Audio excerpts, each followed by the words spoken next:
Good morning, all. Everyone, please welcome to our Bhagavad Gita discussion. Today is a 65th episode. We'll be discussing on 6th chapter, shlokas number 38 to 47. So here we'll be finishing the chapter today. So I thought when we are covering only three shlokas, the connectivity won't be there. So let us try a different way. So as far as the class goes, in the previous class we had discussions about how Arjuna was asking questions to Krishna regarding how what was the status, or what would be the status of a person who has tried to do devotion service, or tried to go on the path of God realization, but due to some reason he gets attracted to the outside world, Maya, and he gives up the use of self-realization in between. And what happens to such a person? Because in the process of God realization, you would have given up certain things. You would have given up certain earnings or job or work or something like that, and would have got far away to follow the process. But at that point, due to some kind of Maya attractions of bodily dysfunctions, he gets attracted and he may give up the process of self-realization. To such a person, what happens? Such a person, does he go to heaven, or does he go to hell, or whatever he has done, it becomes waste, is neither here nor there. So that was the question of Arjuna. I'll just try to read the shloka translation for the sake of continuity.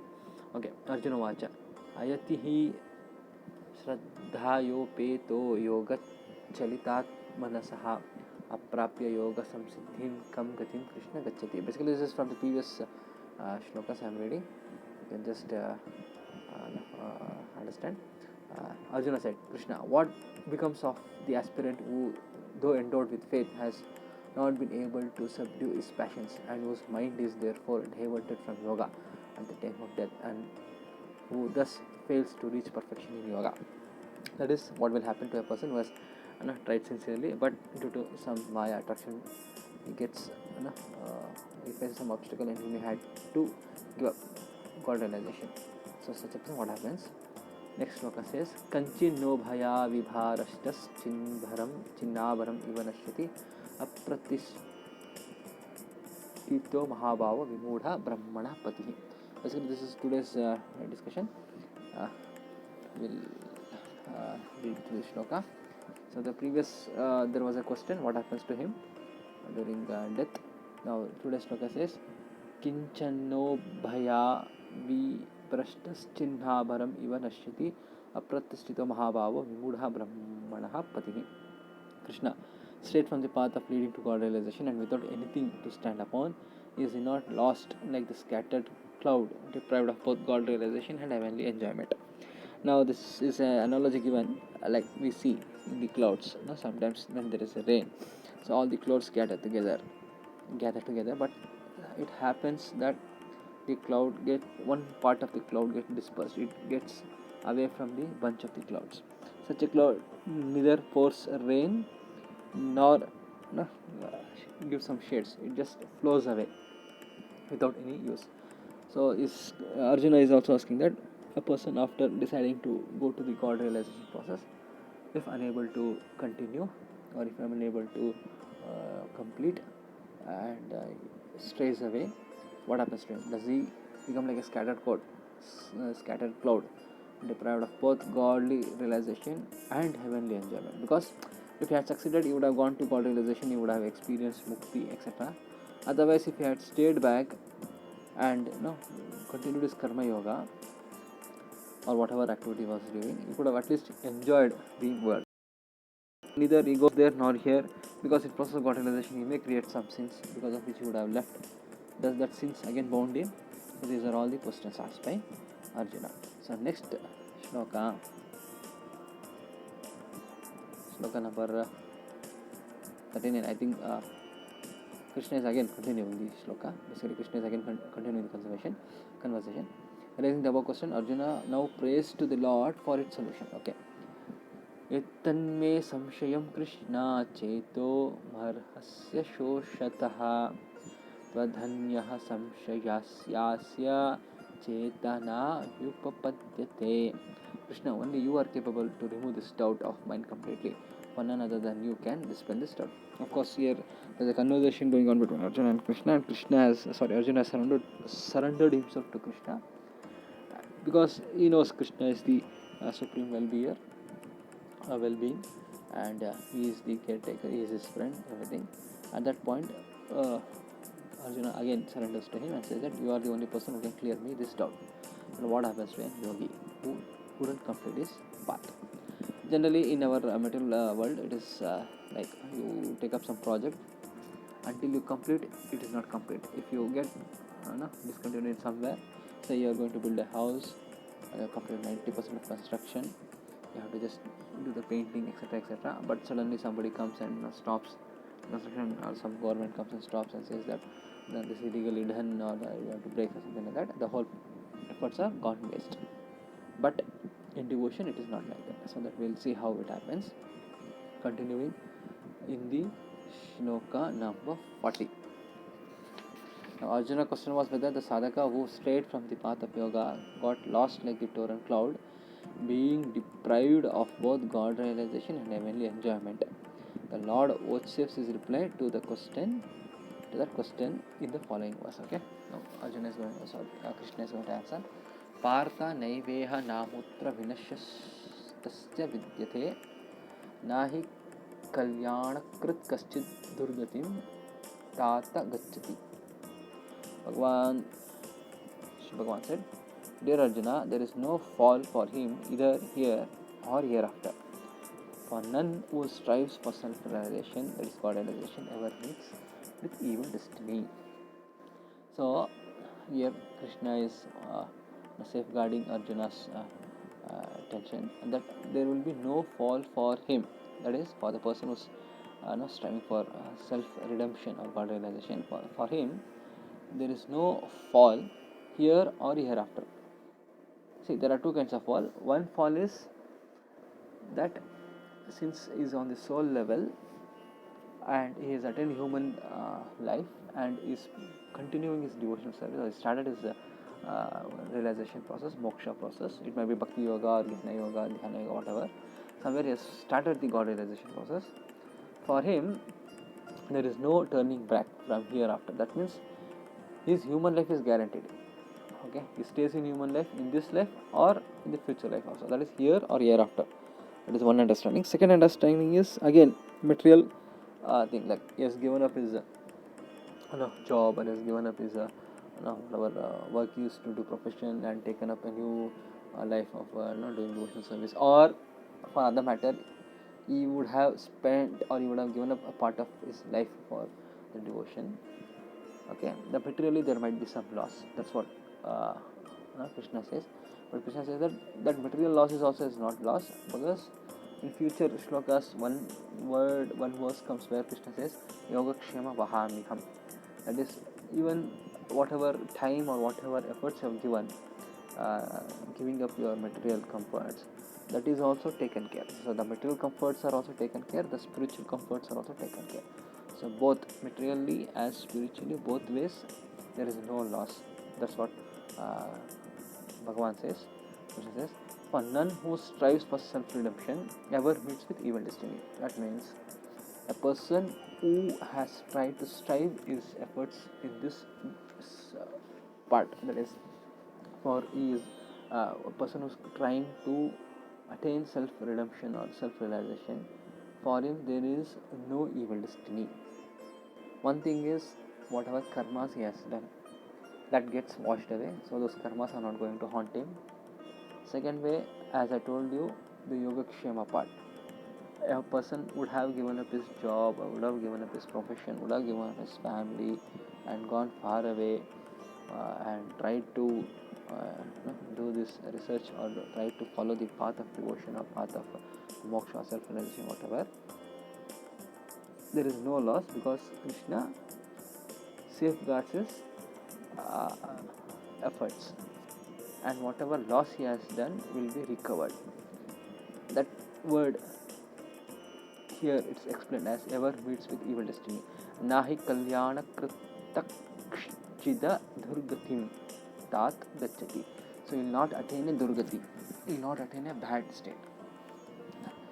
Gati is destination, Durgati is bad destination. You will not come to a bad destination. You will recover, or you will be replaced with whatever he has lost.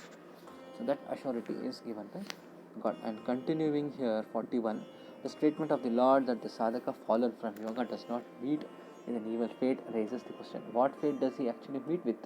Anticipating this question, the Lord says, Prapya punya kritam lokam uskitva shashvati samaha suchinam srimantam gehe yoga prashto abhijayate. Such a person who has strayed from yoga obtains the higher worlds, etc., that is heaven, to which men of meritorious deed alone are entitled, and having resided there for very many years, taking birth of pious and prosperous parents. Now, the reason might be different. If a yogi was following on the devotional path, the reason might be different. He would have left the moksha or the path of self-realization for whatever reason it might be. But one of the reason also might be that you would have been attached to certain material things. Maybe you would have been attached to some material comforts, or attached to some material name and fame, or some attachment to money or something like that, attachment to woman, whatever it might be, material attachment. Such a person who has strayed from yoga obtains higher worlds. He will obtain a higher world in his next life, whatever. He will go to heavens, and there he is going to fulfill his desires. So generally, Yogakshama Vahamyam, that's what I told. Bhagavan says that whatever he desired, or for whatever reason he would have left his path of self-realization, that should not go waste. Whatever he was attached, that desire as a token of appreciation will be fulfilled. Okay, because he had taken this path for some reason, and he has put efforts in this reason. As a matter of gratitude or matter of kindness, he will be allowed to have those attachments or experience those desires in a heavenly world, to which men of meritorious deeds alone are entitled. That means, basically, dana, punya, all these things are done in this material world. They may not be devotees, but they do some kind of NGO activities, non-governmental activities, or some kind of activities which help other human beings. Like maybe they build parks or build lakes, or maybe construct roads, or help animals, or help old age people. See, these are all not devotional activities, but these are all meritorious activities or punya karmas, which give good account in your balance. That is, they give good, just like bank balance, they give good punyas in our life. These punyas will help us to get better life in the next birth. So Krishna says, even though you have not done those punyas, still as a matter of appreciation, God will allow us to take them. Just like a person would have taken credit from a creditor but is unable to pay, but is sincere and he wants to pay back, he might take some more time. So in such cases, what happens, the creditor with a good heart will say, okay, you had told me that such and such date you will pay me back, but you are not able to pay back, but you are sincere, you want to pay back. Okay, I'll extend that time unless you are sincere. That means the period which was 3 months can be extended to up to 6 months, or maybe up to 1 year also, based on the creditor's good heart. Same way, if a normal creditor can do that, God, Krishna, or Bhagwan, who is the supreme well-wisher, he naturally will give that credit to him, so that whatever desires he had, whatever attachments he had, that will be fulfilled in the heavenly world. Because see, heavenly world is nothing but a place where enjoyment happens, where a lot of luxuries are there, lot of comforts are there. There's unlimited somarasa, unlimited enjoyment of sexual desires, unlimited enjoyment of fragrance, and whatever we desire in this world. We want to live in a kind of 7-star hotel stuff, want to eat all the delicious food, all those things we want to desire, enjoy our sexual desires, or complete our all physical desires. All such things are available in heaven. So Krishna says, if a person has such attachments, it is seen that he goes there enjoys there for a long period of time, and take birth of pious and prosperous parents. And maybe after that, after he enjoys for a long period of time till his desires are fulfilled, he will come back to earth, and in earth he will take birth in a pious and prosperous parents. That means a rich family. Prosperous is nothing but rich. So that is the understanding. Continuing again, speaking thus of destiny of ordinary sadhakas fallen from yoga, the Lord now goes to show the inevitable fate of sadhakas of advanced type who are free from attachment. Again, see, there are two kinds of falls. One fall is getting attached to these desires. Second fall is maybe we might do some kind of offenses, unknowing offenses. We may be detached, but due to our offenses, we may have to we may not attain our goal, self-realization goal. What will happen to such a yogi? So Krishna says, this is 42. Athava yoginam eva kule bhavati dhimataam ithari dhurlabhatharam loke janmayat idrasham. अथवा योगी नामेव कुले भवति धीमताम यथादि दुर्लभतरम लोके जन्म यदि Drishyam. Or if he is possessed of this passion, then not attaining those regions, means he will not go to heavens. He is born in a family of enlightened yogis, but such a birth in this world is very difficult to obtain.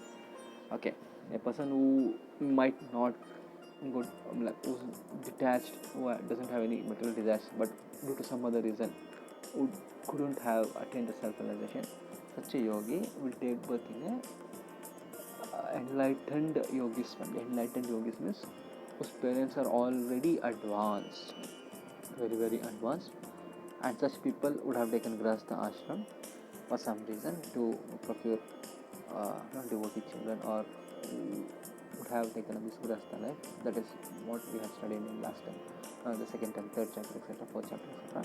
So such yogis will take birth in enlightened yogi families, and then instantly, due to the environment in the house, that the yogis, the husband and wife both are yogis or both are devotees, and this culture is already there in them right from birth, they tend to enjoy their they tend to continue, they immediately continue their devotion or process of self-realization wherever they had left.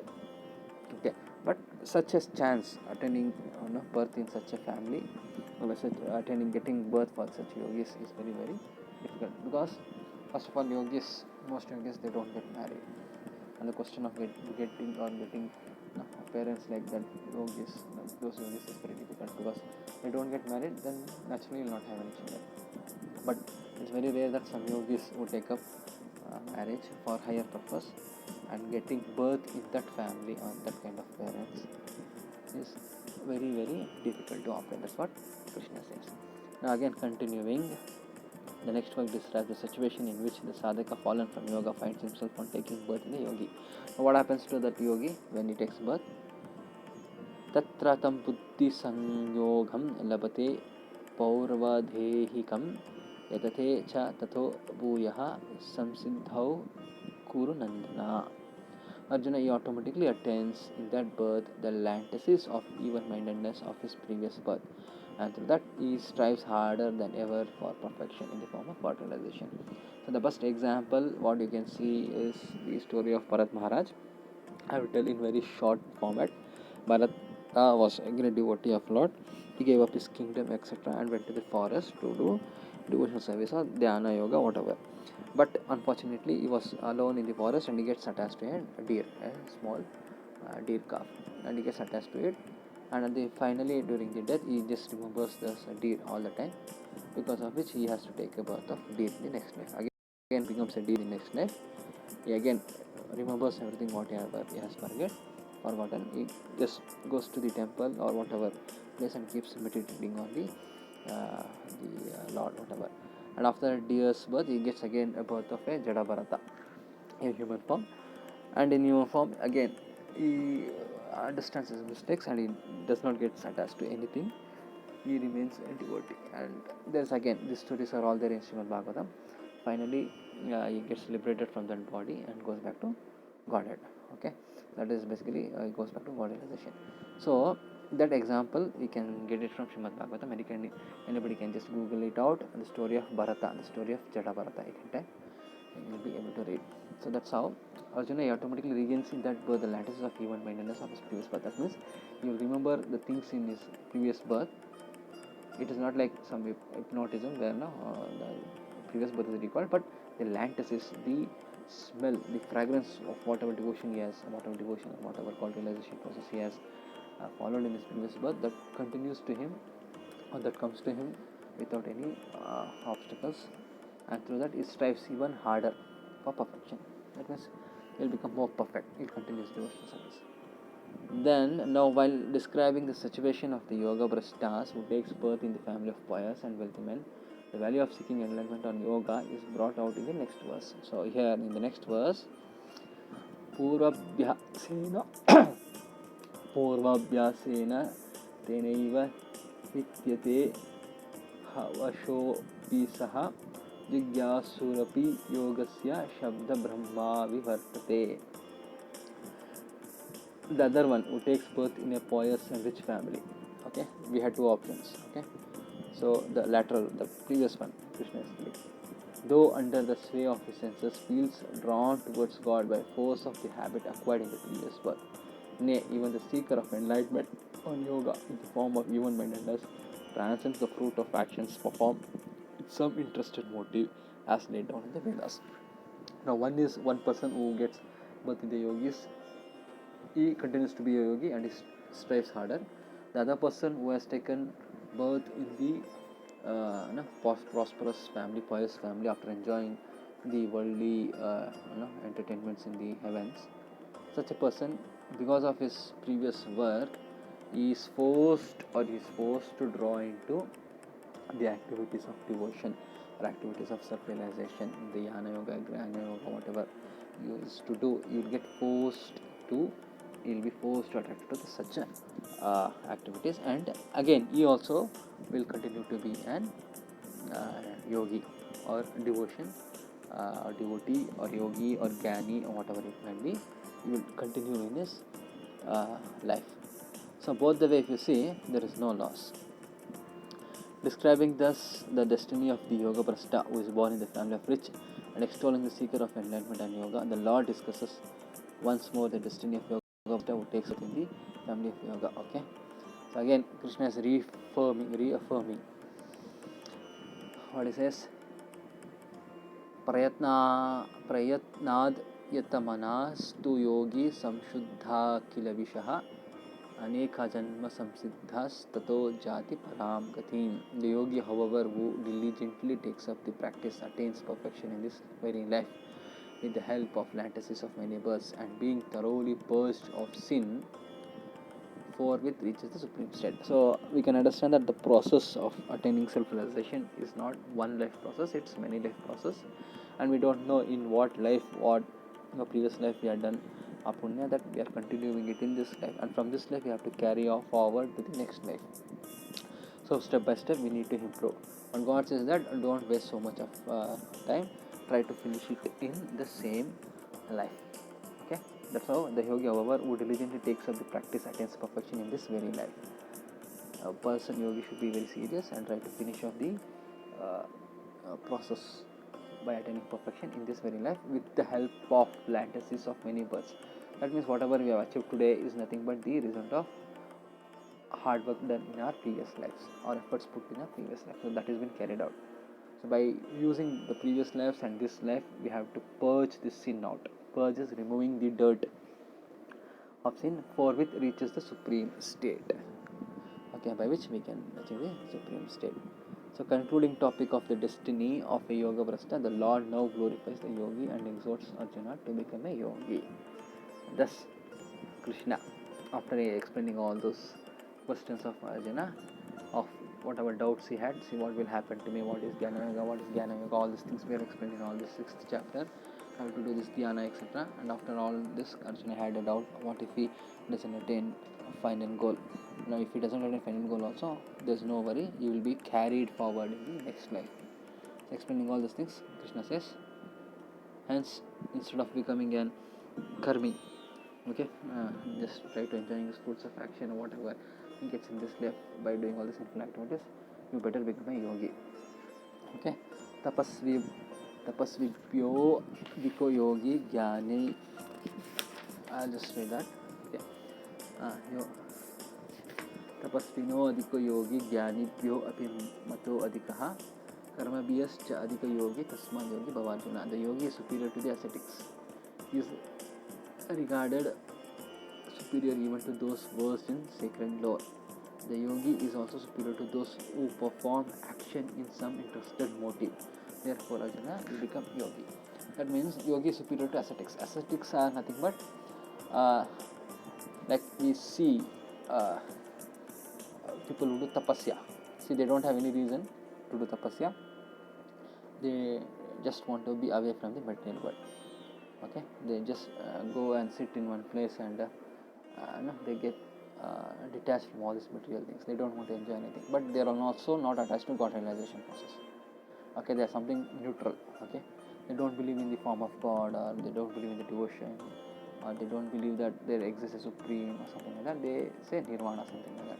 So the yogi means who wants to go to the supreme God realization, who believes there's something superior, that is Bhagwan for devotees, and Jnani, whatever they say, Brahma, whatever, for them they are superior than ascetics. He is regarded superior even to those versed in sacred lore. That means sacred lore is nothing but those who keep chanting sacred mantras, etc. is superior to yogi. The yogi is superior to them also. Yogi is also superior to those who perform action with some interested motive.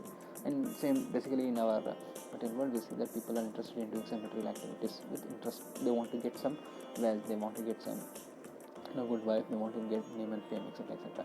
So he says yogi is better than all these people. Yogi is nothing but devotee.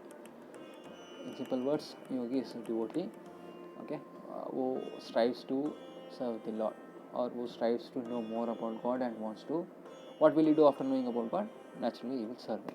So that is the meaning. So Krishna says that's why you have to become a yogi. Now, yoginam api sarvesha madgatenantaratmanah shraddhavan bhajate yo mam same yuktatma mat yuktatmo matah.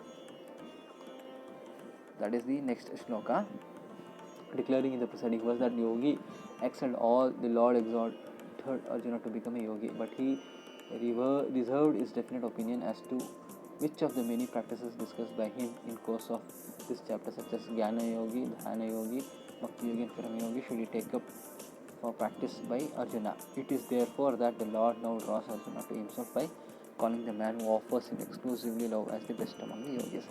That is, now Krishna has explained various kinds of yogis: Dhyana Yogi, Bhakti Yogi, Karma Yogi, Jnana Yogi. Jnana Yogi is who wants knowledge, Dhyana is who wants to meditate, Bhakti is who wants to do devotion, Karma is who wants to do activities. Now, among all these yogis, who is the best yogi? So, Krishna says, Yoginam api sarvesha madgatenanantaratmana shraddhavan bhajate yomam same yuktatamo mataha. Of all yogis, again, he who devotedly worships me with his mind focused on me is considered to be the best yogi. That means you may be a devotee, you may be a karma yogi, you may be a bhakti yogi, or the jnana yogi or meditator, whatever. Unless you keep the God in your mind always, means always your mind is focused on God. It might be any process. Like if you are doing meditation, okay, you meditate always on God, so keep God in your mind. If you Jnani means knowledge seeker, so you always seek knowledge of God, about how great He is, what are His activities, what are His ways of glorifying Him, so what He is, how the whole world is made up of Him. So all this is Jnana, knowledge. So seek the knowledge of God. Or Bhakti Yogi. Bhakti Yogi is the best, easiest way, because you are always engaged in the service of the Lord. Okay, so it's the easiest process. And Karma Yogi, whatever activities you do, again you keep mind in the mind about God and give the fruits of your activity to God. So that becomes devotion. It all sums up that it's all leading to Bhakti Yogi. Okay, all this verses explanation Bhagavan easily says yoginam api sarvesham madgatena antaratmaha. Madgatena antaratmaha means always is thinking about God in his antaratma, in his mind. Shraddhavan bhajate yamam. Shraddhavan means which sincerely is going to bhajate. Bhajate means worships. Okay, like we worship. Work is worship, we say. So that worship we do to the God. Yo mam same yuktat mo mataha. Yukta means to get attached. So all this way we have to get attached to God, or attached to Bhagavan, Krishna, attached to our mind to Krishna, attach our work and worship Him. Such a person is considered to be the best of the yogis as per Lord. Hence the whole conclusion happens and the chapter 6 ends here. Om Tat Saditi Srimad Bhagvat Gita Supanishatsu Brahma Vidyaya Yoga Shastra Shri Krishnaja Samvade Atma Samyogho Nama Shatayodhyaya. So we are ending just the Upanishad sung by the Lord, the science of Brahma, the scriptures of yoga, the dialogue between Shri Krishna and Arjuna ends the 6th chapter entitled the Yoga of Self-Control. So meditation, everything, whatever you do, it should be to Lord. The final thing is our mind should be engaged in worshipping the Bhagavan Shri Krishna. It might be Shri Krishna, Shri Rama, whatever. Finally, we have to get engaged to Shri Krishna because Krishna is the form which is explaining Bhagavad Gita here. So thank you very much. We'll begin again.